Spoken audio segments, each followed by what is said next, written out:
My name is Valerie Longhurst, and I represent the 15th District, which is the Bear, Delaware.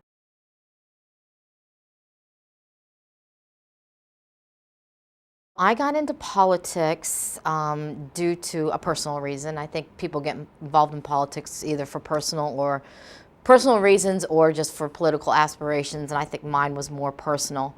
When my daughter was in second grade, she came down with an autoimmune disease called alopecia areata, which is an autoimmune disease that causes hair loss. They don't know what causes it or how to cure it. And within 3 months, she had went completely bald, lost everything, her eyebrows, eyelashes, everything. And as a mother, having a young daughter, you want the world for her.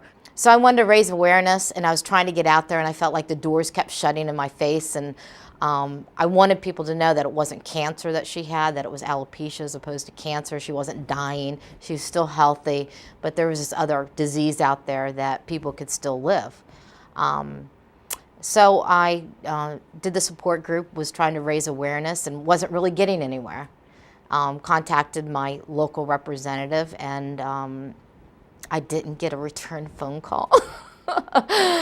So but at that point I had one of the other representatives was trying to find somebody to run in that district. And I really didn't know what the job entailed, or I really had no political aspirations, but I knew that I was passionate about something. And I ran the first time. I got in like 3 months before the race, or before the elections, lost by like 400, 500 votes. Wasn't happy with that. Waited 2 years, sat back, and then came back again and ran and won by 26 votes. So when people tell you that your vote doesn't count, it does make a difference.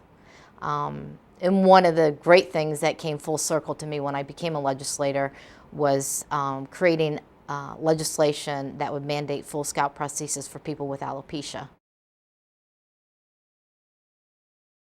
What is it like for me to be a woman legislator? I feel that in Legislative Hall, when I came down here my first year, I didn't see me being a woman was a barrier. In fact, I think most of the men that are down here have a very big, a huge respect for women. And we have some very strong women down here with some great ideas. I think they add a different element to the conversation, to legislation. When they do say men come from Mars and women from Venus, it's true, but when you come together and those differences, when you have legislation going before you, you have different ways of looking at things. And I think there's a good balance, and I think the men appreciate our opinions, and we appreciate where they're coming from. So I think it's been very positive for me in this environment. I did work in the private sector, which I have to say, I think they're a little bit 2 steps behind us. But I think in the General Assembly, I don't see the barrier there at all, In fact, I think most of the men have the utmost respect for us women. And I'm not sure why that is, but we have great working relationships. And I saw it in the private sector. I don't see it down here.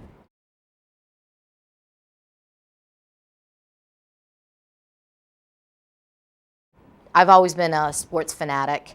And when I had children, we all go through that period of time where your kids' sports and their events are number one. But as they grow up, you have an opportunity to get back into some of the interests that you had. And I thought that I would try doing a triathlon. I knew I could run. I was running. I thought I was a good swimmer. And I loved biking.